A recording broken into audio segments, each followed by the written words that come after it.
So I will start immediately with introducing Ben Sr.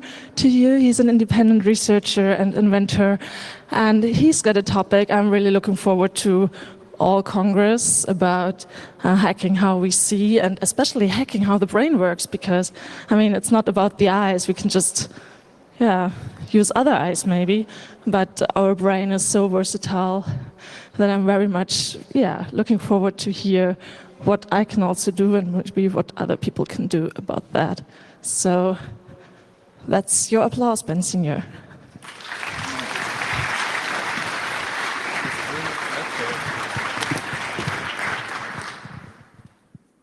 Everybody.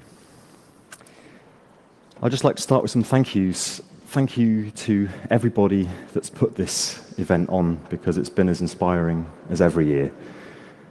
And I'm very grateful that I can be here to share some ideas with you, and I'm very grateful that you're here.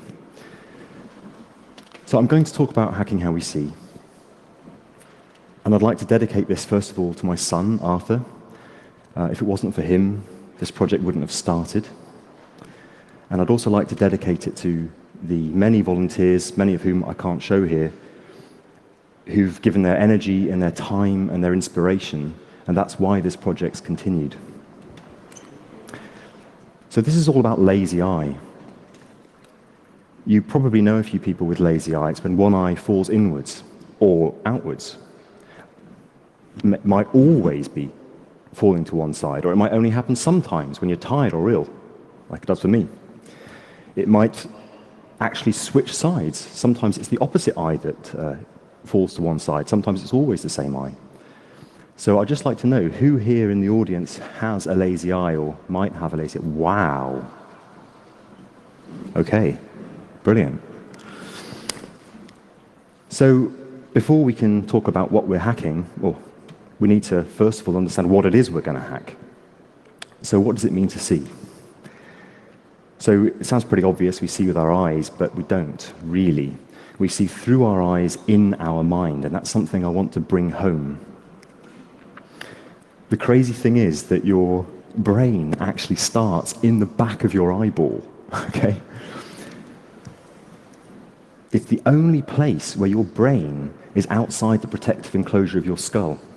So your eye is more than just this movable window onto the world. It's actually a spacesuit. It's protecting you from viruses and bacteria and contamination. And the crazy thing is that there are 100 times more brain cells in the back of the eye than there are axons, so channels, for taking that information back into the rest of the brain. So what's happening in there? It isn't just picking up light levels like a CCD chip and passing them back to some processor. Those channels are very specific. Some of the channels fire when your receptors that are specialized for different wavelengths of light under different light conditions fire. Some of them fire when groups of those receptors detect areas of contrast. Okay, so some receptors detect light and some detect dark, and they realize, oh, here, there's a contrast, there's an edge, and then they fire. Others detect the movement of light across receptors in particular directions, and then the channels fire. So what you end up with is this stream of fragments, structured, meaningful fragments, tearing down the optical nerve at the equivalent of 10 megabits per second towards the visual cortex, where it's processed at the back of the brain. So when these fragments arrive in the brain, they're completely context-free. And somehow, your brain has to put these things in the context of what you've been seeing, in the context of what you know and can recognize. It needs to combine it with your other bodily senses to make sense of the environment and what you're doing. I mean, are you moving or am I moving? You know? And then all this has to come together so that you become consciously aware of the things that you want to place your attention onto, so the loop can be completed and your eyeballs can track the thing that you're interested in. So this is a simple schematic of some of the basic parts that make up the visual cortex. All of these parts are effectively, well, they are literally neural networks. They are neural network classifiers, right? Duh. And these are operating subconsciously. They're pre-processing those fragments And at some point later, past this subconscious stage, you can become consciously aware of things. So these are some of the specific jobs that these units are doing. And what they're doing is they're interacting with each other. They're negotiating. The output of these classifiers are flying backwards and forwards and roundabout, and they're sifting a search space. Yeah? They're trying to find the probable. What is it that you're probably looking at, given this crazy mess of signals that are coming in? So these are all just words. Can you experience this? Yes, you can. So we've seen in this Congress and other Congresses how neural network classifiers can be attacked. You can subtly manipulate the inputs so that the classifier makes mistakes. It makes the wrong classification. And optical illusions are exactly this. They are adversarial attacks, except they're operating directly onto your brain. They're altering your perception of what's probably there. And you can do this at many, many levels of abstraction. There are so many kinds of optical illusions. But I'd just like to show you a few, just to make the point. So take a look at the center of one of those circles. And the other ones probably start rotating. Except they're not rotating, it's completely fixed. It's fooling the classifier in your brain for detecting rotation. This is a really famous picture from the 1890s. The artist has deliberately made it ambiguous. You can classify it as a rabbit, or you can classify it as a duck, which is pretty interesting. But what's much more interesting is that you cannot see it as both at the same time. Try as hard as you like. You might get quite fast at switching, but at some point your brain makes a binary decision. This is a rabbit or it is a duck. Oh, and finally, I'd like you to pay close attention to the top of the mountains beyond the lake. There's no lake there. That's a white wall at the bottom of a garden. So what you perceive is even influenced by your conscious thought. Well, very much, in fact. Yeah, misdirection and suggestion. You know, the stuff that magicians work with on a daily basis and leaders of the free world. Yeah. So let's get back to talking about what it means to see with two eyes. So we each have two eyes, and each eye sees a flat image of the world. And our brain brings these two images together. And in primates, and quite a lot of the carnivores, it's evolved that the eyes are at the front of the skull looking forwards. And this gives the most overlap possible between each eye. So both eyes are seeing a lot of the same stuff. And this gives us the ability to accurately estimate distances. And that's pretty important for primates, right? And why does this work? Well, on one level, physically, it works because the eyes are separated horizontally. Each eye has a slightly different view onto the world. So these are two pictures taken 10 centimeters apart, and at the bottom I've overlaid them, and you can see that things in the foreground have this overlap, this parallax. Now, if you, in a virtual reality headset or a stereoscope, were to look with the left eye at the left image and the right eye at the right image, you wouldn't see that overlap. What you would see are branches popping out towards you.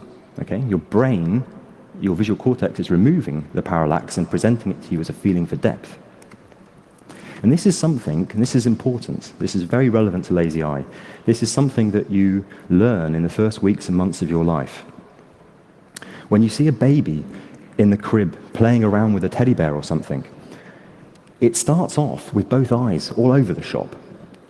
And it learns to look at one thing at a time with both eyes. And it knows that it's seeing one thing with both eyes at once. The brain does, because when it's looking at the thing it's touching, that parallax has disappeared. And at the same time, the brain is putting together a feeling for distance. It can feel the sensory inputs from the eye muscles, so it can feel the angle that the eyes are at, and it can feel the thing that you're touching, or the amount of time it takes to crabble across the room to reach something when the child's a bit older. And it can put those two things together and give you a feeling for distance. So when you look at something and your eyes come together, yeah, that feels about that far away. I know how far away that is. That's how it learns to develop a feeling for distance. And this becomes paralyzed in a way, parallelized. If you look past the object, so if you each hold up a finger, and you look at me, for example, yeah, you'll perceive that you've got two fingers doubled up. And as you're walking around, or you're running through the jungle being chased by a tiger, in parallel, your brain is seeing these different amounts of parallax for all the things around you and giving you this sense, this feeling for depth and the space that you're in. So where's this happening? It's happening really, really, really early in the visual processing system. The inputs from the eyes are routed to this area at the back, the V1 cortex, which is kind of not exclusively where they're routed to, but this is where most of the processing begins. And that's where you find these things called ocular dominance columns. So what's an ocular dominance column? Well, these stripes represent the inputs, 1 million from each eye, 1 million plus, the dark stripes representing the inputs from one eye, and the light stripes representing the inputs from the other. And if we take a look inside those stripes, a 1 by 1 by 2 millimeter chunk overlapping two stripes, you'll see something like this. This is called a hypercolumn.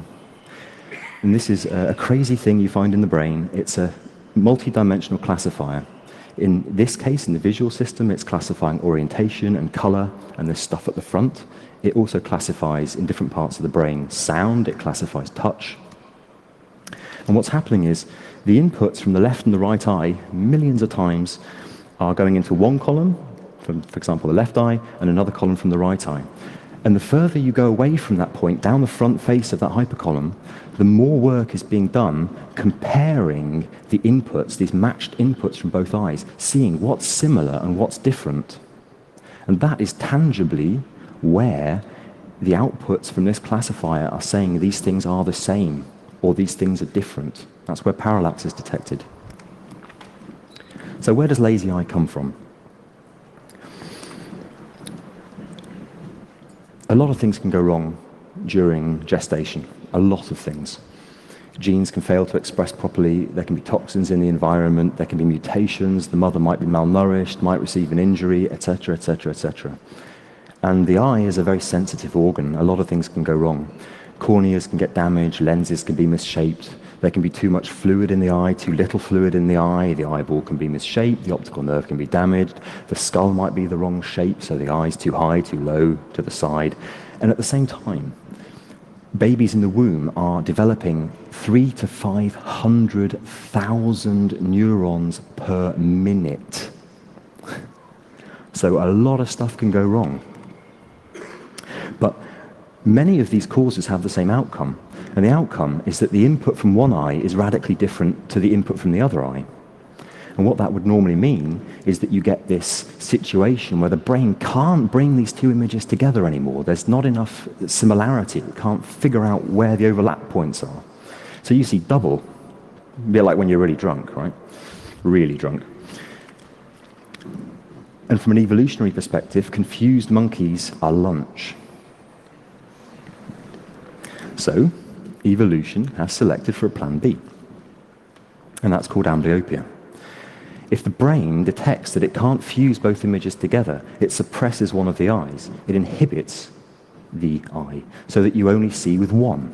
So you see clearly, which means that you've lost your depth perception and generally you've lost part of your field of view. And where does that happen?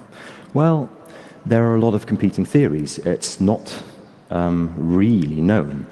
Some of the most recent hypotheses are that there are concrete conflict-detecting cells that look at matched regions of the retina, and if the inputs are too different, then it goes, whoa, we're not looking at the same thing, are we? Right, time to switch off. And they probably inhibit the lateral genticulate nucleus, which is this part I've ringed, which is even before V1. It's right where the optical nerve inputs come together. So the eye's functioning, these electrical signals are arriving at the LGN, and then they're being inhibited, so they only carry on in a very weakened state. Yeah? So the next step is, or the next consequence, is often strabismus. So lazy eye has these two components, the suppression and then the lazy eye part, the strabismus, which is when the eye falls to one side. So it's also not really clear why that happens. It might be because the eyeball's always in this tug of war with muscles on both sides, so that when it's positioned, it doesn't just flop about, it's held in tension. And maybe one group of muscles is just stronger than the other, so it either gets pulled outwards or inwards. Or maybe it's because the brain really would like to have a signal that's as different as possible so that it's easier to filter out.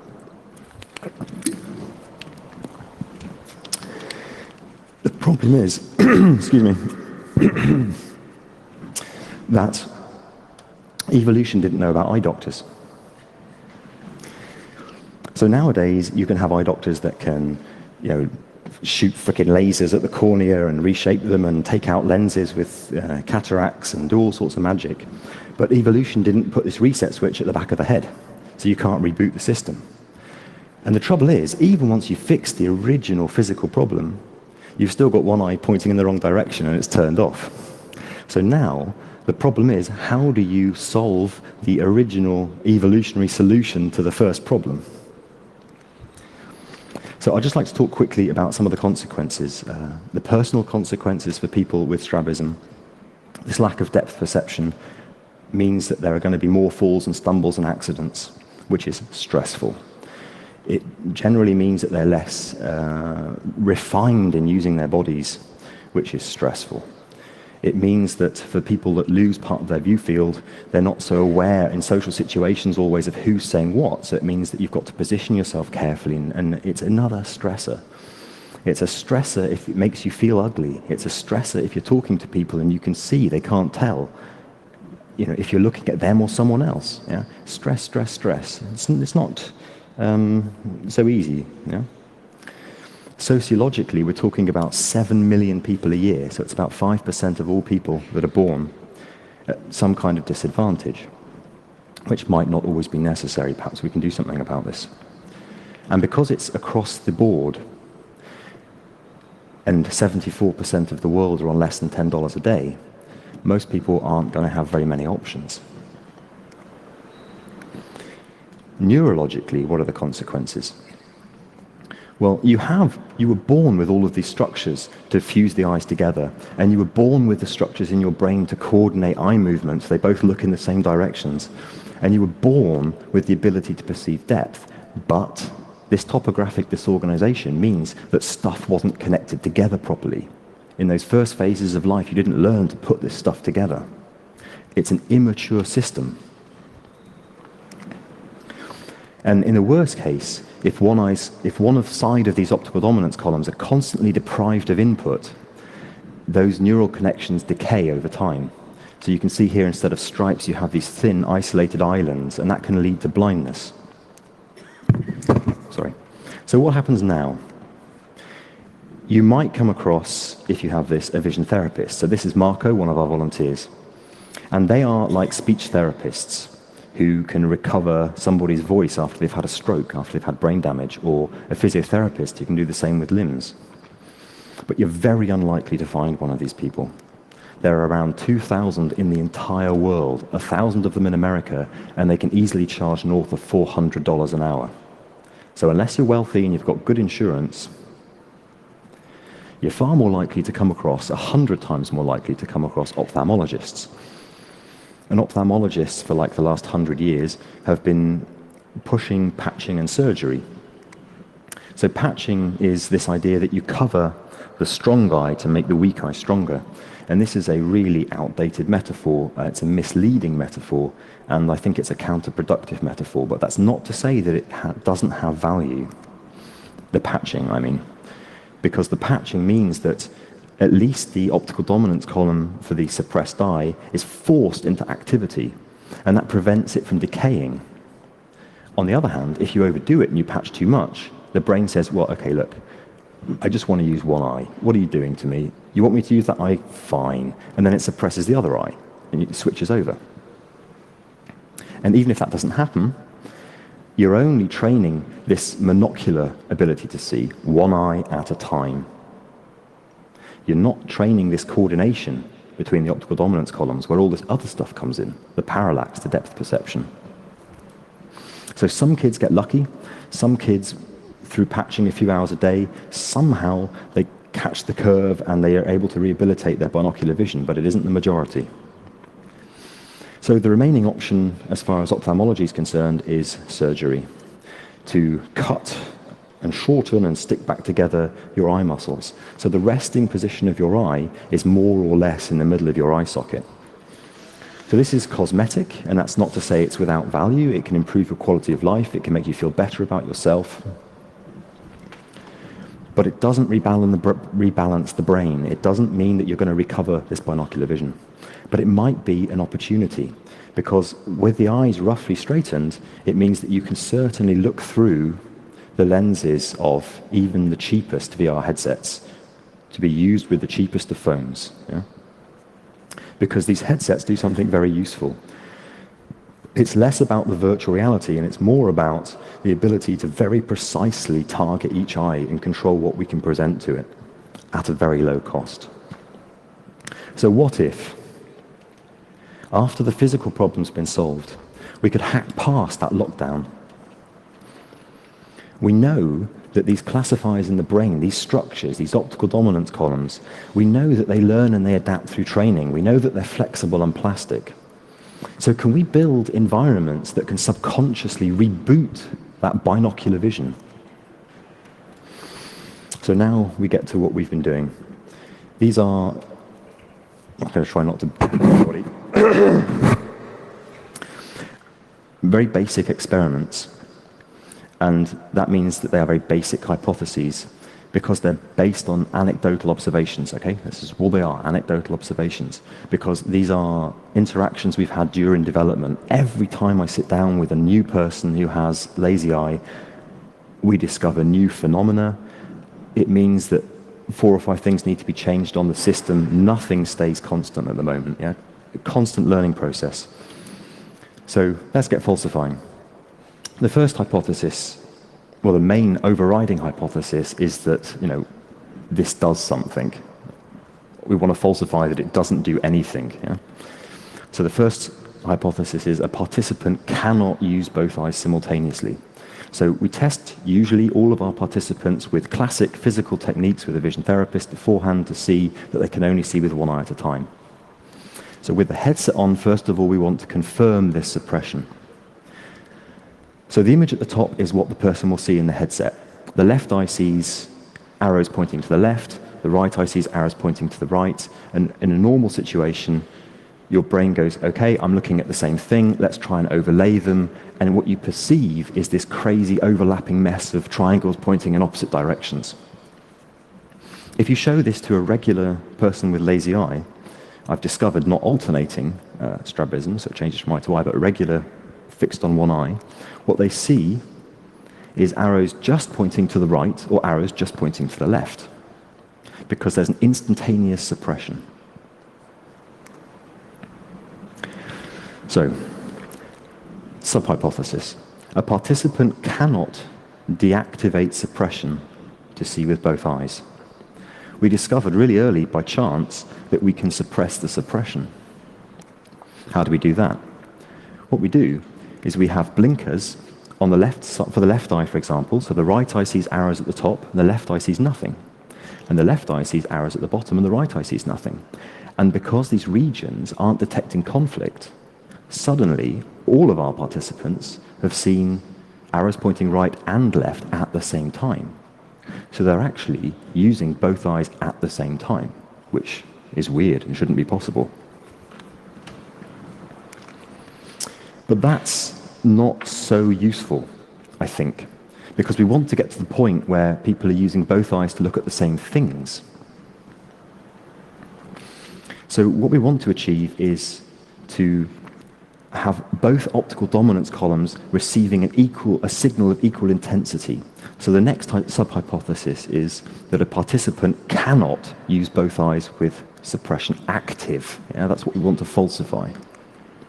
So in the normal condition, in the normal state, the signals from both eyes have the same intensity. This is frequency modulated electrical signaling. The left eye is seeing an arrow to the left, the right eye is seeing an arrow to the right, and in the brain it becomes perceived as a 6-pointed star. If one eye is suppressed, the LGN inhibits that signal. So less signal arrives at the brain, and the brain perceives an arrow pointing to the right only. So how can we match up those stimuli to the V1? Well, what we can do is we can just drop the intensity of the signal from the non-suppressed eye. And that's what we do. The person just tilts the head up or down, and that changes the brightness ratio, the luminance ratio between each eye. And in, again, all of the cases of regular strabism or regular amblyopia, there's always been a point where the person suddenly sees arrows overlapping and pointing in opposite directions, which means that we've brute forced our way past their suppression. And that's a ratio that we can keep and reuse in other scenes and other environments. So I think that's falsified. We've shown that we can deactivate suppression, and we've shown that we can overcome it. And we've also had the insight that, in these initial physical tests, why was it always the case that the tests were showing the person could only use one eye at a time? And I think what's happening is the tests are confounded. Physical tests are taking place in a room, and there's always a backdrop. There are walls and a ceiling and a floor, and that's providing enough input that the eyes, this conflict is being triggered, and the eye is always being suppressed. And inside a VR headset, it's a different kettle of fish. Just worth mentioning, I think. So the next sub-hypothesis, right, we've broken through the suppression. They can use both eyes simultaneously. The participant cannot fuse the input from both eyes whilst being amblyopic and strabismic. Well, we've overcome the suppression. How do we overcome the strabism? So one eye is misaligned. What we can do in a VR headset, we can just rotate the entire universe for the misaligned eye. Simples. So this way, the same object, no matter where the eye is, appears at the same position in the retina, and as far as the brain's concerned, both eyes are looking straight ahead. Fantastic. And this is what we do. The person has the headset on, and we have these two circles. Actually, we have different versions of these environments for kids and for adults and different situations, but this is the sort of our classic at the moment. One circle has cyan at the top, one circle has yellow at the bottom. The circle for the eye that's straight is fixed in local space, so it does this as you move around, stays where it is. And the other circle's fixed in global space. Yeah? So all they have to do is position their head until the two circles overlap and hold. And that allows us to extremely accurately measure precisely what their misalignment angle is. And we also get this crazy effect where when the two circles are apart, there's the cyan, there's the yellow, and when they come together, we know if that person is fusing because they see impossible colors. The brain sees cyan and black at the same position, and yellow and black at the same position, and it doesn't know what to do with it, and it starts to shimmer. They're really incredible. Impossible colors are awesome. And we hear this little, ooh, and then we know. Yeah? So I think we've falsified that at least for some people, in fact, I think it's better than just some people, we can achieve basic fusion, which is a limited form of binocularity. So biocularity is just using two eyes, and binocularity is using two eyes together. And this seems to be quite stable and precise. So, great. We've overcome the suppression. We can compensate for the eye misalignment. Can we push further into those optical dominance columns? Can we start to perceive depth? Let's falsify the hypothesis that we can't. So this is one of several environments for depth perception, and this is based on a classic test where you have this diamond background and four circles, and we take into account, or we make use of this parallax effect. We just offset the circle for each eye, and this is the way that all depth perception in virtual reality works. You just offset an object in each eye, so you get this parallax and your brain perceives depth. So it seems like the circle with the offset's coming out of the screen at you, or coming towards you. And then randomly we pick a circle, and each time we pick a circle, we reduce the offset so the depth from the background appears to be getting less and less. And they just have to look right or left or up or down to indicate which one of the circles is popping out of the screen. And what we found is that despite our initial testing showing that almost everybody had no depth perception, most participants can see the first one or two. And actually that showed us that standard tests produce a lot of false negatives because partly, I think, because of this conflict issue, that the conflict cells are activated because of the background of the room that they're in, but also because the initial offsets in standard tests are just too ambitious, quite frankly. And we also found, for the few people that have been able to come back because they live in Leipzig and try this a couple of times, they've been able to make quite rapid progress from just seeing the first one or two to the first 4 or 5 to the first 7 or 8, which implies to me that there may be, we really are activating something and something's happening in the background here. So we've broken through the suppression, we've compensated for the eye misalignment, we've begun to push up into those optical dominance columns to do not just fusion, but also seeing differences and detecting parallax and getting a feeling for depth. The person takes off the headset, the eyes are still looking in the wrong direction, their brain suppresses everything, and we're back to square one. What was the point? So this is where the really novel and innovative stuff comes in. And this has been the hardest part. Can we actually get somebody's eyes to straighten up? And maybe even to stay straight. So we had many false starts and many ideas that ran into the sand until this simple hypothesis came together, which is that this is a subconscious process, so let's treat it as a subconscious process. And probably the desire to maintain fusion is going to override this habituation for suppression. So what does that mean? We did this. We use the front-facing camera of the phone, and it beams in what it's seeing to each eye, where we take into account the misalignment, and we take into account the luminance ratios, so we can break through suppression, and the person can generally see both, fuse both of those images, so they can walk around using their eyes as if they were both straight. Okay, that's cool.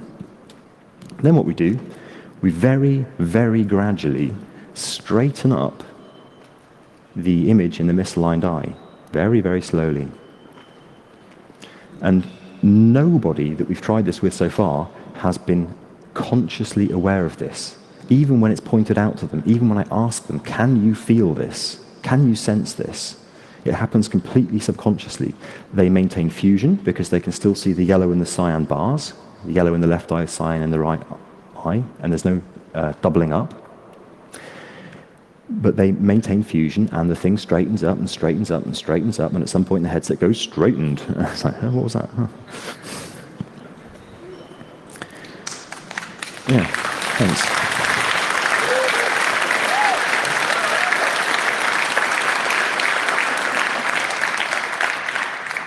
I think this is a big deal too.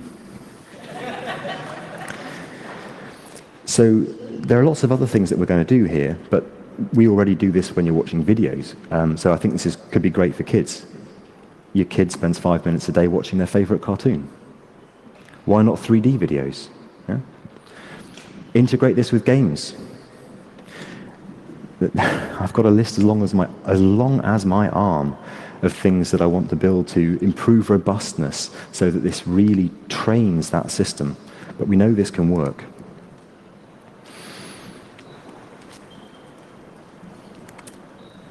So I think in conclusion, eye skills isn't doing nothing. It's having an effect. And that's not a bad thing to build on. The question is, how effective is it and for who? Because everybody with a lazy eye, because there are so many different causes and it's a neurological thing, they all seem to have very subtly different symptoms and very subtly different perceptions of the world. So we need to start breaking it down into different symptoms and seeing what works best for which groups of people. And the big question is, with practice, because we haven't had a kit that was ready to take home yet, but we're nearly there now. With practice, might the day come when the eyes are straight and the brain is totally comfortable with this and familiar with this, and you take off the headset and it just goes, yeah, fine, this is cool, yeah? I don't need to suppress anything. I'm not in conflict anymore. I've got used to this. Yeah? That's the goal. So in 2019, we have, our emphasis is going to be on trying to really validate some of this with an internal study. We have a university department in Gießen that wants to get involved and do a study. But we're looking for more participants. We're looking for other researchers. We're looking for more people who want to be involved. And this leads me to the bigger picture. Can we build something to really accelerate progress in this field? It's been 100 years that people have been looking at this. So I've had this dream for a couple of years. If this was open source software, which it is, wouldn't it be cool if it became the go-to platform for research? Because researchers would have more freedom to rebuild the system, change the system, add new components without worrying about commercial licenses. They'd have the flexibility to use each other's components off the shelf. Very importantly, they have better repeatability. Instead of just describing what they did in a paper, they can share a build. This is what we used. And that means that the same build can be shared between multiple groups, perhaps cross-disciplinary groups. The developmental psychologists, the ophthalmologists, the neuroscientists, each of whom bring different skills and different insights to the table. And I think longevity is also important. If it's open source, it doesn't necessarily die if a company goes bust. You know? And this takes me to the even bigger idea behind this. I think this could be and should be one of, or the biggest citizen science experiments in the world. I think one of the things that's really held back progress is the small cohort sizes and the costs involved in getting people to come into the department, and that you only see them once every few months, and maybe they were having a bad day, or they were hungry, or they were tired, and it's particularly good or it's particularly bad, and you know. What if hundreds of thousands of people are using this at home? And what if we can use classic, gamification and classic game testing techniques to A/B test different environments and to see which work most effectively for different groups of people with different kinds of symptoms? Let's use gamification and data science for good instead of evil. And that means that the professionals can take a look at very tightly focusing people with specific symptoms, and with all of their experience and their expensive machines that we don't have, fMRI scanners and all the rest of it, they can take the environments that have the most positive impacts or even the most negative impacts and try to study why they have a better means of accessing those behaviors. So I'll just quickly mention or talk a little bit about the framework, because the app that I showed you, the system that I showed you, was really to help us figure out what needs to be in the framework. And the framework is still very immature, but it's heading in the right direction. So the app is very simple to modify, to put in new environments or take environments out. This is perhaps the most important part. There's a camera rig inside there, which I call the lazy camera rig, because you can take any Unity game and you just rip out the virtual reality camera and you plop in this camera, and it knows about eye misalignment and luminance ratios and eye straightening, and it knows how to talk to the right data objects to store this information over time so that you can see rates of progress. And the camera has these microcontrollers on it which can be extensible, and they let a practitioner kind of manipulate in real time what the person's seeing, adding cues so you can tell if the person's seeing with both eyes, or adding conflict, or changing the luminance ratios manually, or swapping assets from high contrast assets to low contrast assets, etc., etc., etc. And that works because we have this real-time remote inspection API over WebSockets. So any number of practitioners can see what's happening inside the VR headset of the participant and manipulate that environment. They can take control of it, they can change the parameters of it, they can do all these things remotely, which also means that you're not bound to people coming into your clinic. You're not even bound to people being in the same country. And finally, to keep the costs down, we've built this gesture control system, which doesn't rely on your typical VR UI inputs with reticles and menus and things, because you, first of all, can't tell what the eyes are doing, and secondly, you don't want to interfere with what people are seeing.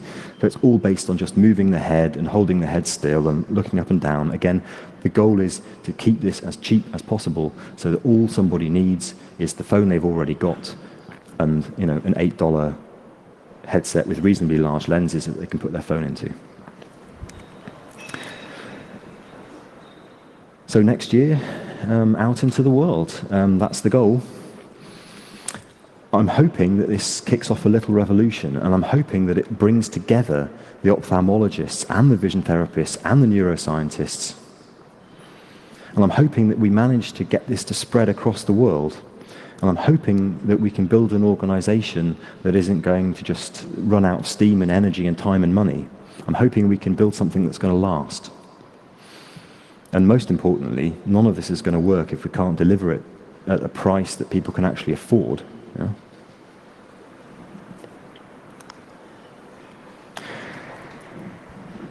So to do this, this is where I beg. I need more people with more skills.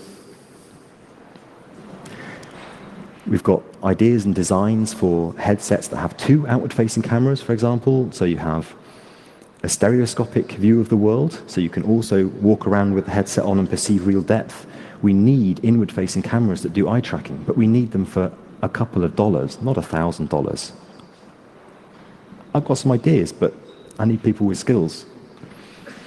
Maker skills, legal advice. We are going to be stepping on a few toes with this.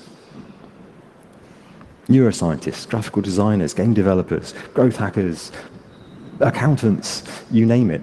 If you have any spare time, if this is interesting to you, if you want to get involved, please take a look at iskills.org. There's a little form there on volunteer, and you can tell us a bit about what you can do.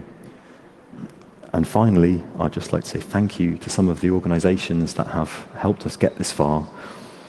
And I'd particularly like to single out the Prototype Fund because they gave us money. They are brilliant.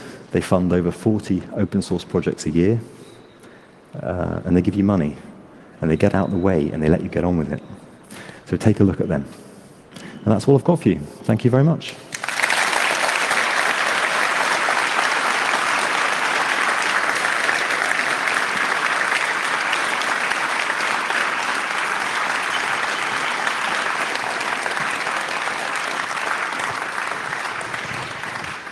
Thank you so much, Ben. And I assume you have plenty of questions and you're already lining in front of the microphones. So I take first microphone 2 and I check for the signal angel. Hello, thanks for the talk. Hi.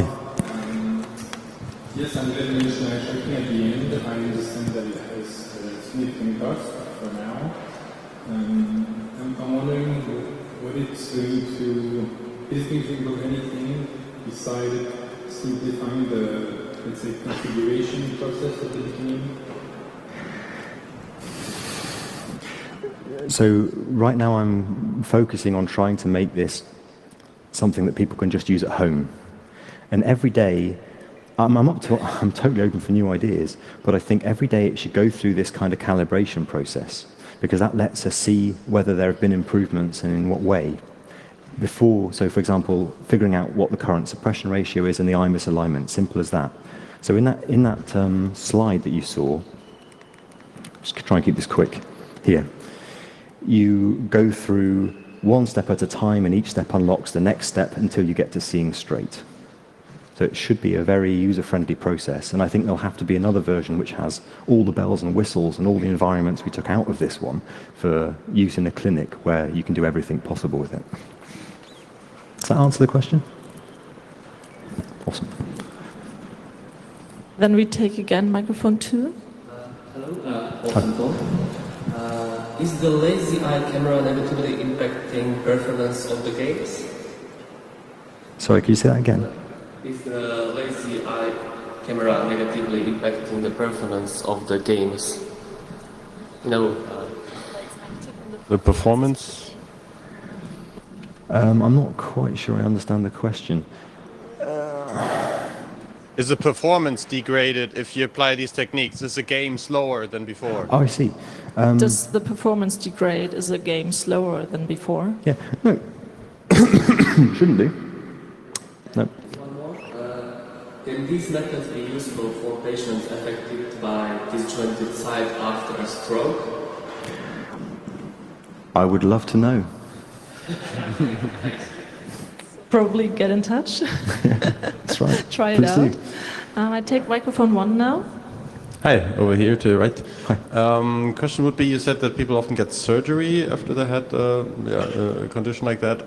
What is the condition afterwards? Are the eyes fixed in place, or how much does it actually solve the problem or create a new problem? It doesn't solve the problem, except if you define the problem as being a cosmetic problem. You can do eye surgery up to 6 times before the muscles are shot and you can't do it anymore. I think fairly often you have to do it multiple times because the eye keeps relaxing. I suspect that's actually also a feedback process, that the brain would like to have the eye falling to one side to make it easier to filter out those signals. So effectively it's shortening the muscles or something? No, well, that's right. It's just shortening the muscle, so the resting position is just dragged back more or less into the center. And I think it's partly to do with the fact that most ophthalmologists, on the one hand, they really believe that beyond a very young age, there's just no hope anymore. And that has been pretty conclusively disproven by the neuroscientists. The brain stays plastic and you can learn new things, just like in the speech therapy case or the physiotherapy case. And of course, yeah, it's what the institution has developed to do. It's developed to do eye surgery. That's what they do. Yeah. But that doesn't mean it's the right thing to do. But I hope we can use it. So we can add these techniques onto the surgery so that it becomes more than just cosmetic. It becomes the gateway to actually recovering vision with both eyes. Yeah. So I would take microphone 2 now and quickly get a feedback from the signal angel, please. Whether there are questions. No. Okay, so microphone 2, please. Okay, I have 2 questions. I have alternating strabism, so I wondered how I would work with that, because actually I can switch like instantly. Sure. So I see, like I know from those tests that usually if you give me 2 pictures, I'm always like, left I see that, right I see that. Sure. So thank you. And secondly, I always have a hard time explaining people what it means to lack depth perception, because I have like my whole vision, but I keep on bouncing into things and I'm always using this, hey, I don't have steric vision, so that's the reason. And then I always try to be like, okay, so just close one eye and now do you see a difference? And so, some people see it and some don't. And do you have like a test for people to explain what it means to lack steric vision? Well, first of all, I'm incredibly excited to sit down with you because you're now the 3rd person with alternating strabism. Yesterday I sat down with Fabian in the audience, who has alternating strabism, and before that, Cliff. And alternating strabism appears to be a whole different game, a whole different thing, and it seems to be where we can make the quickest progress. Hope so, because I... Well, I'm not, you know, I can't, don't make me make promises or get any more hopes up or anything, right? I mean, you know, all we can do, the only person that can help you is your own brain. You know, it's your brain that's got, and we don't know, we don't have any definitive proof, yeah? That's what we're working towards, but I promise you this, you will have a very interesting experience.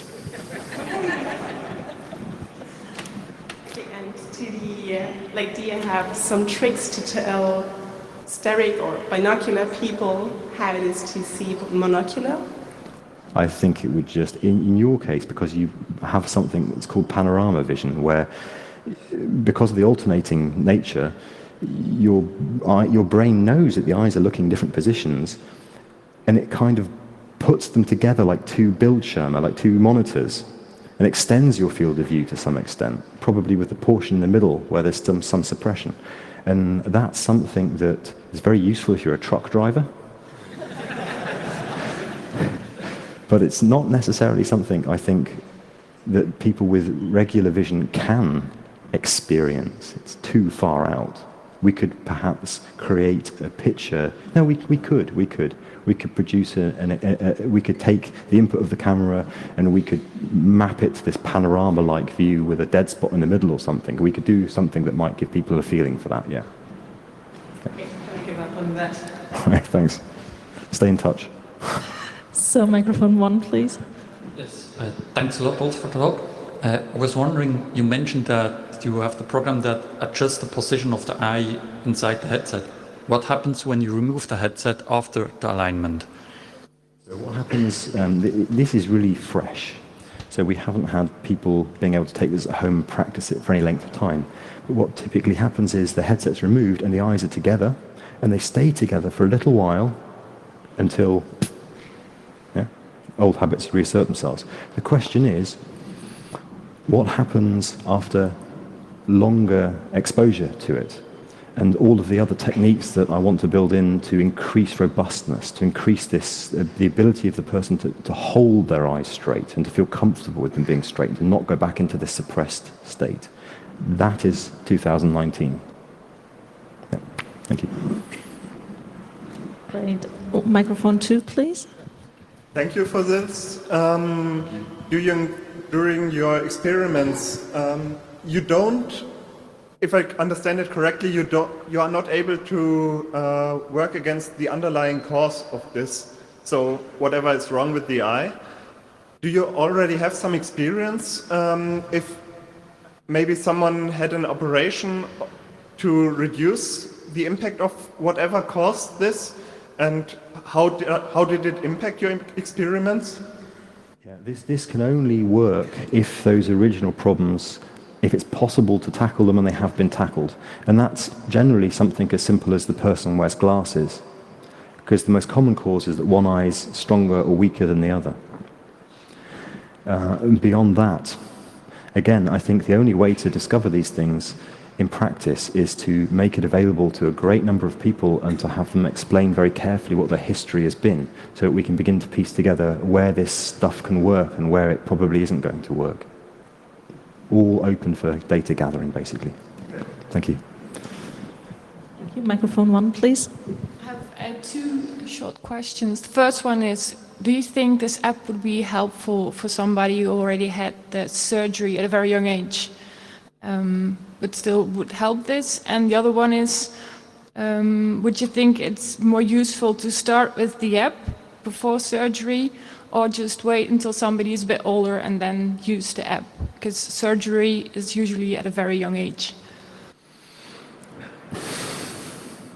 So I'm kind of loath to say things that are too concrete before we've actually done trials and whatnot, but I think it's definitely worth trying, yeah? Definitely. I don't see why surgery is only adjusting the eye position, and that's all it's doing, yeah? So why not? The surgery is useful at the moment because it means you can see through the lenses of the headset. If you've got extreme strabism, you look past the lens, so you're just not seeing enough of the screen. You can't do anything, and in that sense, the surgery is very useful. Yeah. Thank you. And would you need, like, adding to that question, would you need another headset that has the lenses at other positions then, like adjustable headsets? Well, I went to Seoul and I talked to LG about some ideas for a full view field headset. And in that week, Samsung issued a patent. Hardware anymore. Which is actually a very good patent in the sense that they're obviously thinking about this and it does pretty much everything right. So they have OLED, flexible OLED displays And they've been thinking about how to organize the lenses in such a way that you can, in a headset now, you look straight ahead. Oh, there's something over there. Oh, I'll move my whole head. Oh, you need to be able to move the eyes fully in every direction. That's what full view field is.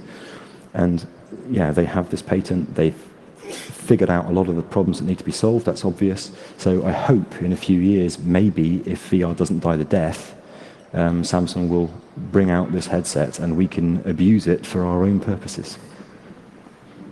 Nice. So we have 4 minutes left and 2 questions on the microphones, and then probably 1,000 questions afterwards directly to you. So I take microphone 1 first. Did you test your hypothesis that the usual tests fail because of the background environment? Because you could easily add environment and background to your VR. Yeah, we have, obviously this is still a volunteer project, so we just have super limited resources, energy, time. The disparity between what we want to do and we can do is just infinitesimally small. If you were interested in getting involved or somebody wanted to answer that question, please join us. Thank you. So, and microphone 2, please. So I think using a Unity SDK is a good way because there are a bunch of game developer that's building their VR content using it.